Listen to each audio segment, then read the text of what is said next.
Ladies and gentlemen, hey, hi, how you doing? Welcome back to the channel. Thank you so much for stopping by. A few days back, we talked about how there was actually an interview that took place between Teep, or TP, as I'm sure most of you guys probably know him, and also Josh Bridges from Raven Software. This was the first time we really ever saw a dev go on a live stream and talk about things going on with the game. Well, it turns out this might sort of become a more common thing that we see every single season, because just a few days ago, we actually got another interview, this time with Josh Bridges, Ted Timmons, and then also Swag, and I'm sure all you guys know Chris Mans, a beast, one of the biggest Warzone creators out there.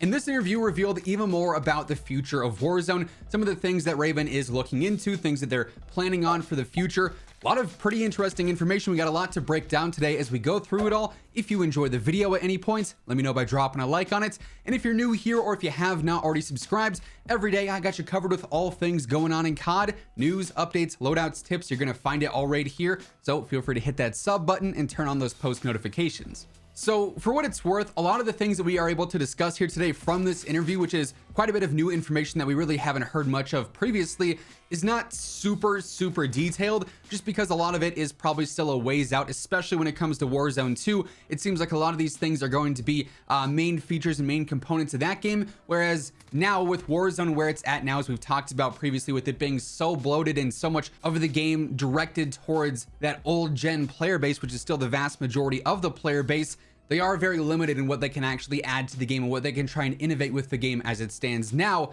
That said, the future does look very exciting. We have things that are going to be applicable for Warzone 2, but also some things that will be important for the remainder of Warzone 1 as we know it, including the Vanguard content era, which is looking to be a bit different from the Modern Warfare and the Cold War content eras, as previously was sort of leaked and rumored. I think the Ghost of Hope was talking about it over on Twitter, how we might only see 5 seasons for Vanguard and Warzone this year before we see the drop and release of MW2, obviously. And on this live stream, they were talking about future plans, and Ted specifically said that they're very excited for seasons 3, 4, and 5. Didn't mention anything about season 6. And when you look at the general time frame here, because we've had extensions with various seasons, because we've had delays with others, it would make a lot of sense if we just saw 5 seasons that are each about 8 to 10 weeks in length. I honestly think I'd prefer that as opposed to 6, just because when we get towards the end of the year, season 6 is usually like a very 50% season, I would say, because it always sort of spans into the next COD game, and there's no real content that ends up dropping there. So we end up getting very lackluster and sort of spread out content. Whereas if we just had 5 sort of consolidated seasons, we'd get a lot more content over the course of them, which personally I would much prefer. The more content, the merrier, obviously, as long as it's not breaking the game, which we'll talk a bit about later on into the video. But yeah, it does look very likely that we're only going to have 5 seasons in total for Vanguard and Warzone this year. Moving on, something that Swag actually asked Josh and Ted is about prestiging, because we had this awesome, cool prestige system in COD for so long where you'd be able to go in prestige, get new emblems. It was sort of that grind factor. Oh, you made it to 10th prestige, you know, you really put the time in. Now every single season we get the rank reset and no real reward. Swag talked about how back during like Infinite Warfare, there was a real incentive to prestige, because you got these one-off blueprints that only prestige 17 players would get. And it was a really cool idea that, like I said, incentivizes grinding out prestiging. And while they weren't able to share anything specific right now, both Ted and Josh did say that this is something that they've talked about many times before, and they are working on sort of a revamp system that I assume is probably going to be happening in Modern Warfare 2 and in Warzone 2. We've sort of heard some rumors about this before as well, that sort of brings back that nostalgia of that OG prestige system, where there are actually reasons to grind out your rank, and it's not just a number on your screen that doesn't really have any meaning whatsoever. Personally, I would love that. I would love a reason to go in and want to prestige and hit prestige 5 because you get a certain specific universal camo, or if you get prestige 10, you get a specific blueprint for the ACR and MW2. Stuff like that gives a lot more meaning to actually trying to rank up in game. Right now, we get double XP in game, just base rank XP, and I'm like, oh, I have zero reason to play because of that. Like, my rank doesn't matter. I could be rank 200, I could be rank 700. It's literally no different because there's no reward to it outside of like the prestige shop keys, which really aren't that important to most players, I don't feel like. So some prestige rewards and cool prestige incentives could be coming at some point in the future. Swag also talked a bit later on in the interview about a potential shooting range in game where we could go in, we could test recoil patterns, ideally be able to test out damage points. It would make testing in general for everyone a whole lot easier, especially for channels like myself, like Jay, like True Game Data, who rely on that information in game to make videos. And they gave an unfortunate answer in this case, but also a hopeful one in the same sense. I highly doubt this is something we're ever going to see in Warzone right now. They did talk a lot about franchise features though, things that they think belong in every game, and obviously with Warzone 2 on the horizon, it'd make a lot of sense to have those franchise features in a game that you're now building from the ground up, with the idea of having it exist for multiple years, which obviously was not the plan of action with Warzone 1. But they did sort of describe the limitations behind it right now.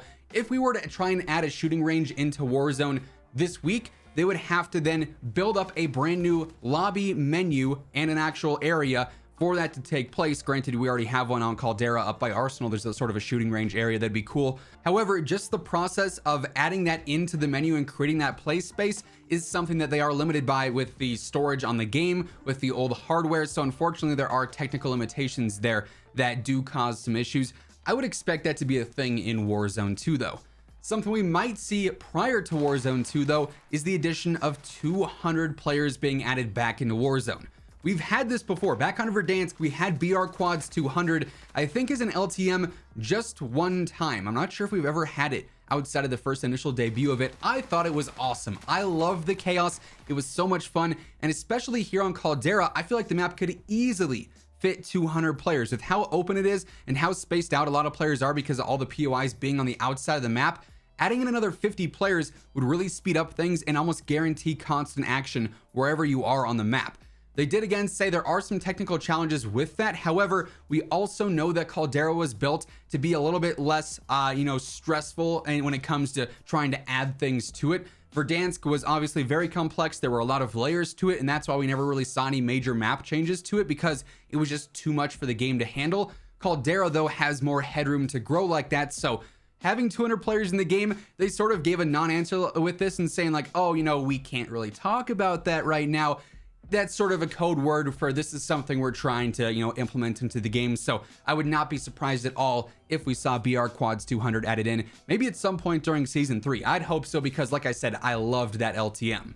Now, moving on, this one's a bit more obvious, but it is something we can now guarantee throughout the remainder of Caldera, however long this is going to be in the game. We are going to see more substantial map updates.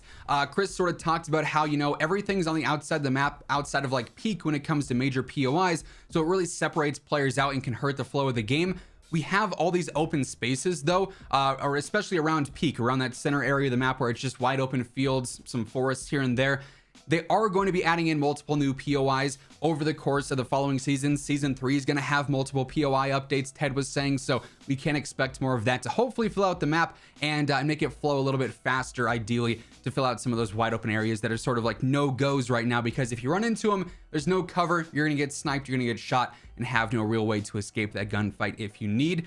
They also talked a little bit about some other Season 3 updates in the form of weapon tuning and then also traversing the land. We've talked about that a little bit before as well, back from one of my previous calls with the devs, but they did say that Season 3 is going to have some major weapon tuning updates. They might not all be at launch, but they are specifically looking into the sniper and the ranged gameplay after 300 health to see exactly how they can balance that out, because let's face it, Cold War MW weapons really thriving in 300 health.